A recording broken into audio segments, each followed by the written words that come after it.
Bismillahirrahmanirrahim. Assalamualaikum warahmatullahi wabarakatuh. Waalaikumsalam. Alhamdulillahilladzi arsala rasulahu bil huda wa dinil haqq liyudhhirahu 'alad dini kullih wa kafa billahi syahida. Amma ba'd. Jamaah Fast TV rahimakumullah. Alhamdulillah pada kesempatan sore hari ini kita dapat berjumpa kembali dalam program Ngaji Sore Mahad Fastabiqul Khairat bersama saya Ramadan Fuadi. Insya Allah pada kesempatan sore hari ini kita akan membahas sebuah tema, yaitu tolak ukur keberhasilan dalam beribadah puasa di bulan Ramadan. Sudah bersama kami Ustadz Bruri di studio. Sebelumnya kami sapa dulu. Assalamualaikum Ustadz. Waalaikumsalam warahmatullahi wabarakatuh. Gimana kabarnya nih Ustadz? Alhamdulillah sehat walafiat. Keluarga gimana Ustadz? Sehat juga? Keluarga alhamdulillah semuanya sehat walafiat. Iya, alhamdulillah. Ya, sudah bersama kami Ustadz Bruri yang insya Allah akan membahas tema yang sudah saya sebutkan tadi, yaitu berkaitan dengan tolak ukur keberhasilan ibadah puasa di bulan Ramadan. Tentunya saya sebagai orang yang awam ya Ustadz, kan pengen tahu nih kalau puasa kita ini berhasil atau enggak gitu kan.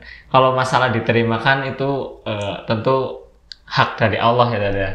Tapi kan kalau tolak ukur keberhasilan secara ibadah ada kriteria-kriterianya. Nah, langsung saja kita simak kajian dari Ustadz Bruri. Monggo Ustadz. Assalamualaikum warahmatullahi wabarakatuh. Waalaikumsalam warahmatullahi wabarakatuh. Innal hamdalillah nahmaduhu wa nasta'inuhu wa nastaghfiruh wa na'udzu billahi min shururi anfusina wa min sayyiati a'malina. May yahdihillahu fala mudilla lahu wa may yudlil fala hadiya lahu. Asyhadu annahu la ilaha illallah wahdahu wa anna Muhammadan abduhu wa rasuluh. Usalli wa sallim ilaihi wa ila ashabihi wa man tabi'ahum bi ihsanin ila yaumiddin, amma ba'du. Sahabat Fast TV semuanya, Mas moderator, alhamdulillah kita dapat bertemu kembali pada kesempatan yang berbahagia ini. Tentunya ini sebuah nikmat yang sangat berharga, dan kembali membahas kajian-kajian yang rutin sudah diadakan pada jilsah kita. Berbicara tentang tadi ya, tolak ukur seseorang itu dilihat berhasil atau diterima tidak berpuasa di bulan suci Ramadan.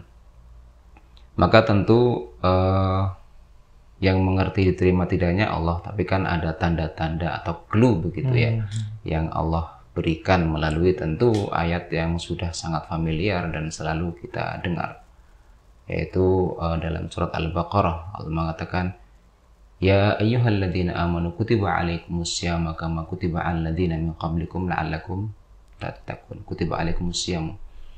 Ya, penutup daripada ayat itu adalah la'allakum tattaqun ya. Jadi tujuannya adalah untuk menjadi orang yang bertakwa, dan takwa sendiri salah satu definisinya adalah wiqayah insanu nafsuhu amalallah bi fi'li awamirihi wa tarki nawahihi. Jadi kita menguatkan diri kita di hadapan Allah Subhanahu wa taala dengan mengerjakan perintah dan menjauhi larangan. Jadi melalui ayat itu saja kita dapat mengerti bagaimana sudah disebutkan oleh Allah Subhanahu wa taala akan ciri atau pertanda seseorang itu puasanya diterima oleh Allah Subhanahu wa taala. Jadi kita berlindung diri menjadi orang-orang yang puasanya tidak diterima, sebagaimana yang digambarkan Nabi rubbali shaimin. Mungkin ada orang yang berpuasa yang tidak mendapatkan apa-apa kecuali ju' wal atsi. Ya, hanya lapar dan dahaga saja. Maka tentu panggilan tadi dibuka dengan orang-orang yang beriman, kemudian diakhiri dengan la'allakum tattaqun. Berarti ada, kalau kita lihat ya ada kolerasi yang sangat kuat antara mengerjakan puasa dengan takwa, yaitu definisi tadi mengerjakan perintah dan menjauhi larangan. Jadi otomatis orang yang puasanya najah, sukses itu akan terlihat tandanya setelah bulan Ramadan itu usai. Tandanya akan bisa dilihat, ada ciri-cirinya.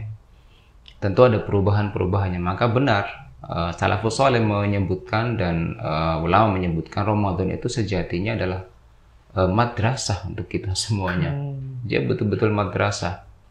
Dari mulai bangun tidur kita sudah diwajibkan untuk siap-siap sholat subuh. Tentu sebelum sholat subuh kita juga siap-siap untuk sahur. Kemudian niat untuk berpuasa.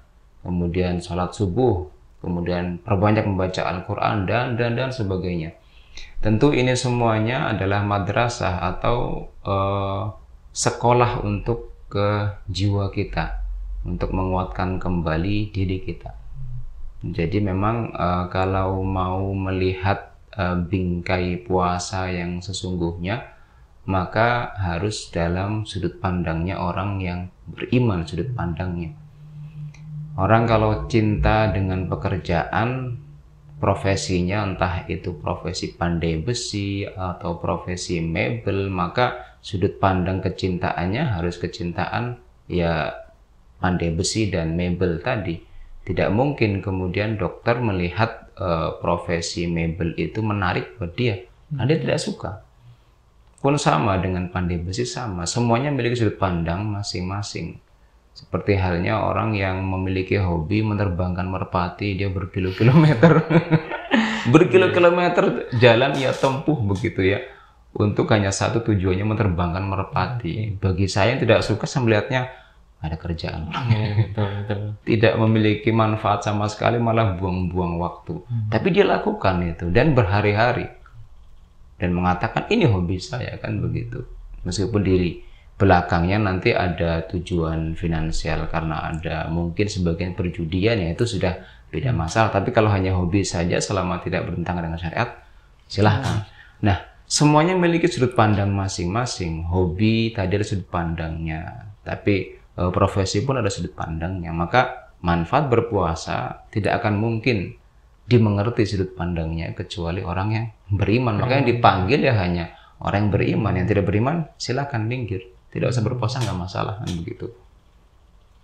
Nah, ini kemudian yang harus kita pahami dahulu sebelum kemudian kita hendak melakukan puasa. Maka sangat disayangkan kalau mengikuti berpuasa tapi hanya ikut-ikutan, ikut tren sajalah. Nah, itu sangat disayangkan. Karena betul sabda Nabi itu terbukti, dan itulah orang-orang yang mungkin dia tidak mendapatkan puasa kecuali lapar dan dahaga, karena hanya ikut-ikutan, ikut teman. Jadi kalau tidak ada teman ya sudah tidak berpuasa, dan itu sangat lumrah kita dapati. Toko-toko atau warung-warung masih tetap ada, ya kelihatannya orang Islam dan dia makan siang hari dan dia bukan musafir.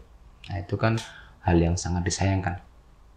Maka sudut pandang tadi harus dipahami sebagai satu kesatuan jika ingin meraih manfaat daripada puasa itu tadi, yaitu takwa tadi. Maka takwa itu sendiri adalah dua hal saja sebetulnya takwa, yaitu mengerjakan perintah, menjauhi larangan.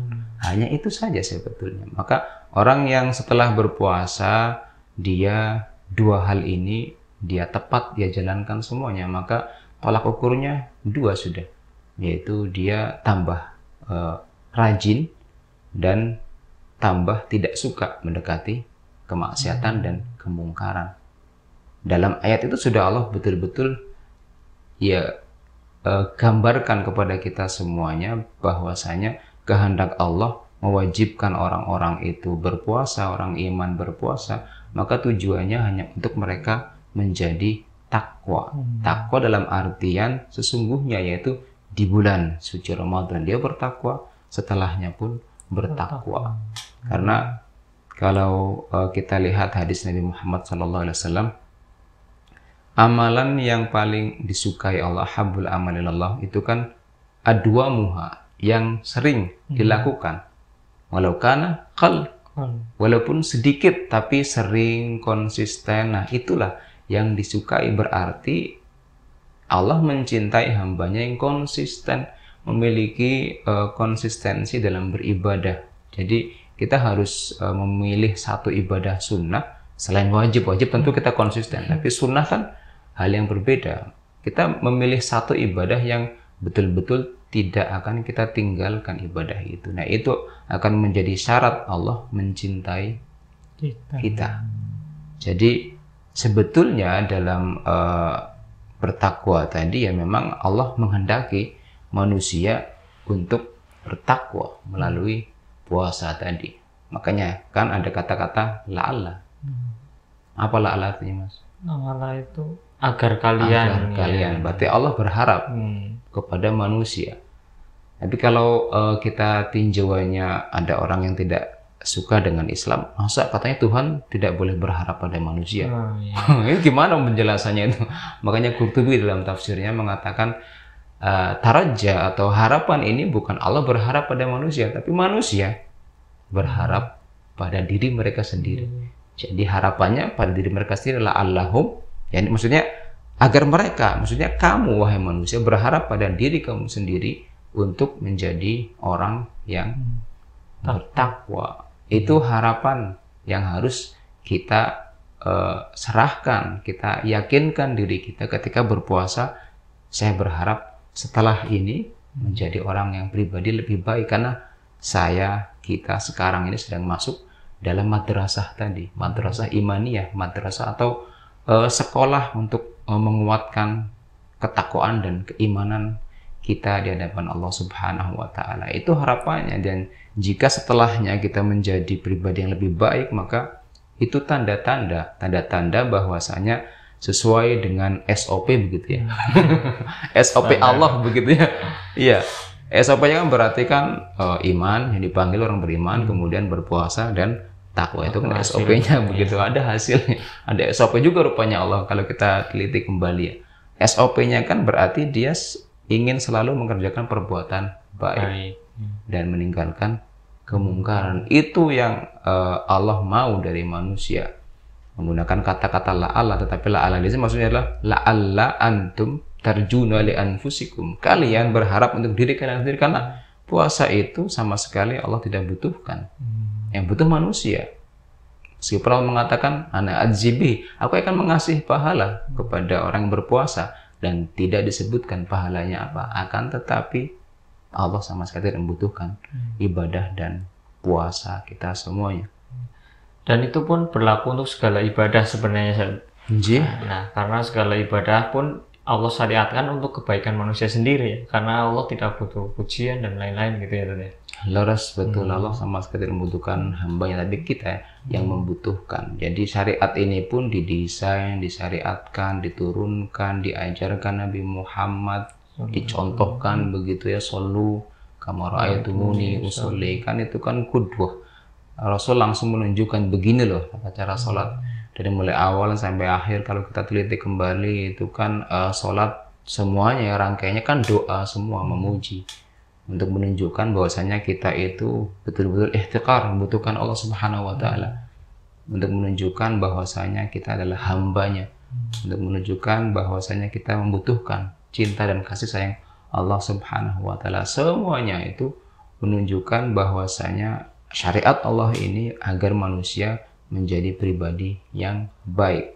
Jadi ada hubungan antara takwa dan iman dan takwa. Jadi intinya adalah jika seseorang itu dia puasanya ketika dalam Ramadan itu dia ikhlas, maka ada tanda-tanda setelahnya. Maka sahabat pun setelah usai Ramadan beliau semuanya berdoa balik Ramadan, dan itu dilafadzkan selama 6 bulan lamanya. Jadi betul-betul para sahabat ingin meyakinkan diri dia sendiri, menguatkan begitu ya, kalau puasa ini tidak boleh dilewatkan. Jadi terimalah pahala puasa kami, Allah terimalah puasa kami. Dan beliau berdoa kepada Allah agar jangan sampai puasa ini tidak diterima, karena kan itu tadi ya, kullu amal ibnu Adam lahu, semua amal perbuatan ibnu Adam itu semuanya itu untuk kembali ke mereka dan sesuai dengan amal perbuatan mereka. Jadi diukurnya dari situ. Tetapi puasa kan tidak. Allah yang betul-betul menyediakan dan langsung akan memberikan, anggaplah box misteri begitu. Betul-betul misteri, tidak tahu sama sekali. Maka jika yang pertama untuk tanda diterimanya amal itu adalah melakukan perbuatan baik, dia akan tambah termotivasi untuk melakukan perbuatan baik, baik itu yang wajib atau yang sunnah, semuanya akan dia kerjakan melalui ayat tadi dengan memahami apa itu takwa. Kemudian yang kedua adalah dia terhindar daripada dan ingin menjauhkan diri dari perbuatan mungkar. Itu dua hal yang menjadi tolak ukur seorang hamba diterima ibadah puasanya atau tidak. Jadi kalau hanya semangat di bulan Ramadan saja, kemudian setelah Ramadan lepas ya sudah hilang, nah itu berarti tanda-tanda itu innalillahi wa inna ilaihi rajiun, waliyadzubillah, kita berlindung jangan sampai kita menjadi orang yang seperti itu.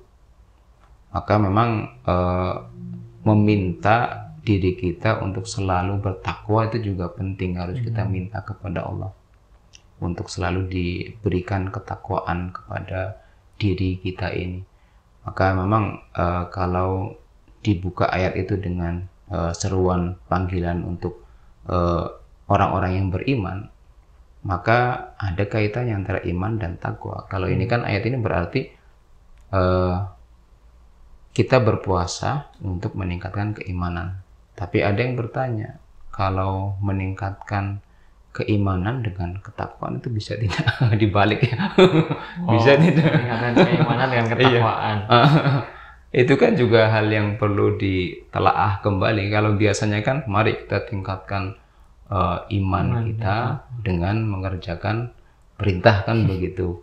Berarti kan dengan bertakwa. Ini dibalik ini bagaimana? Bagaimana tuh Mas? Dibalik sekarang. Itu kan maksud saya berarti kan dawam. Tolak ukurnya adalah dawamnya itu. Jadi semakin kita sering mengerjakan perbuatan baik, maka Allah akan suka begitu. Jadi memang Allah suka pribadi yang konsisten dengan perbuatannya. Nah, perbuatannya itu sebetulnya juga mampu menghadirkan ketakwaan, keimanan, untuk menguatkan keimanan. Tapi kan benangnya bisa nggak ketemu. Kalau iman menguatkan ketakwaan, benangnya kan ada terhubung. Tapi kalau takwa menaikkan keimanan. Iya itu kan. Naik turunnya iman kan pasti ada sebabnya kan. Jadi bukan hanya sekedar sabda Nabi al-imanu yazidu wa yanqus gitu kan. Berarti kan naik dan turunnya itu ada sebabnya. Kira-kira apa Ustaz? Iya. Jadi jika keimanan itu kan keyakinan begitu ya, kita yakin akan semua rukun iman ya, dari mulai iman kepada Allah, Rasulnya, dan semua takdir, kita akan beriman. Itu kan landasannya yang tidak dapat kita sentuh, betul-betul ada di hati ini, begitu.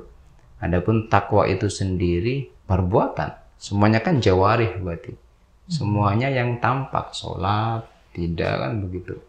Jadi menilai seorang ya hanya dengan itu saja. Takwa tadi kita dapat menilai seorang dari sholatnya, puasanya kan nampak saja. Nah kita bisa menilai takwanya bagus begitu karena ya dohirnya, kalau imannya tidak bisa kita nilai kecuali ya pribadinya sendiri yang tahu kualitas keimanan dia pada waktu itu ada di atas, up, apalagi down gitu kan. Semuanya hanya dia yang tahu. Tetapi iman itu bisa dilihat juga jadi ketakwaannya. Nanti kalau dia lagi malas biasanya ya sholatnya mulai bolong-bolong begitu. Lagi malas berarti dia lagi imannya lagi turun di bawah, bisa jadi dia mendekati kemungkaran atau bahkan mengerjakan kemungkaran karena memang amaratun bisu, manusia kan memang cenderung untuk berbuat buruk. Ya istilahnya kalau berbuat buruk nggak usah diajari lah, pasti bisa. Tapi kan kalau udah pinter ya. Sudah pinter. Tapi kan kalau berbuat baik harus diajari dulu. Nah, Maka hubungan antara takwa dan iman ini ya saling berhubungan, antara batin dan zahir, batin dan zahir. Semuanya saling berkaitan. Maka dari itu, kalau ayat ini mengajarkan kita bahwasanya iman mampu takwa dapat meningkat begitu ya dengan berpuasa begitu ya. Nah, rupanya dengan berpuasa pun mampu meningkatkan keimanan kita. Karena kalau berpuasa berarti kan gimana? Menjauh perbuatan buruk, seharusnya begitu ya. Nah, kan sabda Nabi sendiri itu kan iman yazid wa yanqus, yazid bit ta'ah wa yanqusu bil aso. Dengan maksiat maka keimanan kita turun drastis dengan mengerjakan maksiat tadi. Maka kita diminta untuk banyak mengerjakan perbuatan baik untuk meningkatkan keimanan. Jadi logikanya kalau kita mau menguatkan keimanan ya dengan jawarih. Dengan jawarih maka keyakinan kita akan meningkat. Jadi antara amal wa iman itu saling berkaitan satu sama lain.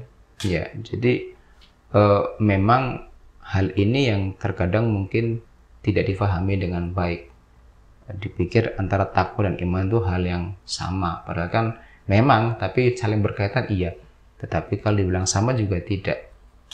Jadi kenapa kemudian para ulama yazid wa yanqus tadi, iman itu bertambah dan berkurang tadi, karena memang bertambahnya keimanan dengan perbuatan, berkurangnya juga dengan perbuatan. Semua yang perbuatan semua. Berarti ketika kita lagi drop, maka waktu itu juga keimanan kita juga bisa berkurang, keyakinan kita. Maka semuanya dapat dikuatkan dengan perbuatan jawarih kita.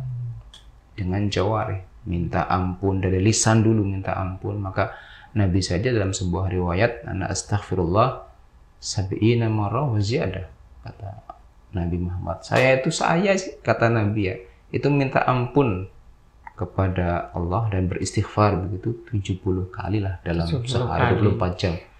Padahal Nabi, itu Nabi sudah dijanjikan surga, sudah punya tiket masuk ya. Tiket masuk itu kan dari lisan, tapi kan lisan itu kan cermin dari hati kita, dari fuad kita, Mas Fuad ya. Dari fuad, dari hati kita, cerminannya kan di situ. Makanya kalau ada kemarin sempat ramai mantan ustadz jadi pendeta gitu kan. Iya, itu kan ramai ya. Itu kan apa yang diucapkan dia cermin yang di hatinya. Cermin yang di hatinya. Dan perkataan dia itu semuanya itu mampu melemahkan iman dia. Semakin dia memburukkan atau menjelekkan, bahkan sebetulnya pelecehan juga untuk umat Islam, dijelekkan nabinya. Semakin dia mengatakan begitu, semakin hatinya juga akan drop terus, dan setelah itu ya sudah, hanya lepas keimanan dari tubuh dia. Jadi semakin kita minta ampun, Nabi saja kan selalu istighfar terus. Kulli yaum, setiap hari itu Nabi. Bagaimana dengan kita umatnya yang masih meraba-raba, terima nggak terima sebagainya. Itu seperti dalam sholat juga ya, kan kita selalu ihdinas siratal mustaqim itu juga hikmahnya agar kita senantiasa diberi hidayah, meminta kepada Allah Subhanahu wa taala untuk mustaqim, untuk istiqomah. Istiqomah itu dalam pengertiannya juga hampir sama. Kalau Umar sendiri istiqomah itu ijtinab nawahi, meninggalkan larangan. Kalau Umar bin Khattab memaknainya, Abu Bakar itu mengerjakan perintah. Jadi istiqomah ya hampir sama juga dengan takwa. Karena orang takwa kan harus istiqomah. Nyatu juga akhirnya antara takwa dan istiqomah, tidak ada bedanya akhirnya. Ya karena memang orang bertakwa harus istiqomah menjalankan perintah, menjauhi larangan, bukan hanya dalam teori saja, tapi dalam kehidupan sehari-hari dia mengamalkan. Ketika melihat kemungkaran dia tidak diam. Nabi paling tidak suka diam ketika melihat kemungkaran, langsung bilang, tidak membiarkan begitu saja. Dalam bentuk apapun itu, kan itu amanah daripada ajaran kita ini untuk menjadi orang yang jujur menyampaikan apa adanya. Melihat kemungkaran langsung katakan, "Ramin kemungkar fala ghayyir", langsung rubah. Karena kalau kita biarkan begitu saja, maka ya sudah, kita bersepakat untuk sama saja setuju ya. mengizinkan hal itu, hal keburukan tadi terjadi. Jadi takwa, istiqomah itu ya satu makna, satu bingkai. Terus kaitannya dengan bulan Ramadan tadi, saya pernah mendengar istilah jadilah hamba yang robbaniyun, jangan ramadhaniyun gitu kan. Itu maknanya gimana tuh? Iya betul. Mungkin maknanya itu kan jadilah hamba yang robbaniyun ya. Robbaniyun. Bukan ramadhaniyun. Itu kalau orang Arab dengar juga nggak paham sih. Itu kearifan lokal. Ya. Tapi mungkin begini kan, kearifan lokal kita juga perlu kita telah kembali ya. Ya, orang banyak yang memang ketika bulan Ramadan itu menghabiskan banyak hal untuk persiapan yang semuanya materi sebetulnya. Dari mulai menyambut Ramadan dengan membeli makanan, jadi hampir semua bahan pokok itu langsung naik ketika masuk Ramadan. Iya. Ketika mau berpisah Ramadan pun semuanya naik lagi. Itu kan semuanya materi semua, dan semua sambutan seperti itu harusnya tidak diberikan untuk Ramadan, karena sambutan yang bagus, yang benar untuk Ramadan adalah dengan mengerjakan banyak dan menyiapkan. Kira-kira saya planning saya di bulan ini apa? Oh, hafal juz 30. Itu kan berarti menyambut. Ada planning, karena kita masuk dalam madrasah Ramadan, begitu. Bukan planning menu berbuka dan sahur ya. Kalau itu sahabat tidak pernah dikisahkan mereka menyiapkan berbuka santapannya seperti apa, kalorinya bagaimana, itu tidak. Jadi mungkin itu kearifan lokal yang hanya terjadi di sini, dan banyak di negeri lain juga hampir sama serupa. Tapi itu juga perlu diluruskan kembali, bahwasanya Ramadan ini adalah betul-betul bentuk program begitu yang Allah sediakan untuk umat Islam. Kalau Mujahid sendiri mengatakan bahwasanya kata-kata dalam ayat surat Al-Baqarah tadi, kutiba alaikumusyamu kama kutiba alal ladzina min qablikum, itu beliau malah mengatakan Ramadan ini, satu bulan penuh berpuasa ini diwajibkan untuk umat-umat sebelum Nabi Muhammad saja. Jadi semuanya Ramadan itu sama, dari mulai dahulu kala syariat itu ya semuanya begitu. Jadi beliau mengambil tasbihnya itu untuk untuk li Ramadan. Tapi ada pendapat yang lain, tasbih di situ bukan li Ramadan tapi li siyam, puasa saja. Syariat setiap nabi berbeda-beda. Hanya Nabi Muhammad syariatnya berpuasa 1 bulan full di Ramadan itu. Sama mungkin seperti puasanya Nabi Daud, 1 hari puasa, 1 hari tidak. Itu pendapat yang selanjutnya. Ya, tapi ya itu pendapat. Baik, Masya Allah. Tadi sudah kita simak banyak sekali hikmah pelajaran yang bisa kita dapat. Terakhir ini sebagai penutup, kesimpulan dari kajian kita ini seperti apa, Ustaz? Ya, Ramadan adalah untuk membentuk karakter kita. Karakter orang yang bertakwa, yang istiqomah. Itu tujuannya. Karena dengan kita bertakwa dan istiqomah itu mampu menaikkan keimanan kita. Jadi urutannya iman, takwa, iman lagi.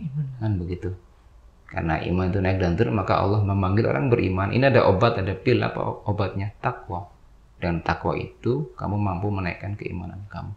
Baik, semuanya syukur Ustaz, jazakallah khair atas motivasinya, atas hikmah-hikmah yang disampaikan tadi. Semoga pemirsa Fast TV di rumah juga dapat mengambil pelajaran dari apa yang telah tadi disampaikan oleh Ustadz Bruri. Mungkin cukup sekian Ustadz, sekali lagi jazakallah khair. Kita sambung pada kesempatan berikutnya. Dari saya cukup sekian. Apabila banyak kesalahan saya mohon maaf. Billahi fi sabilil haq fastabiqul khairat. Assalamualaikum warahmatullahi wabarakatuh.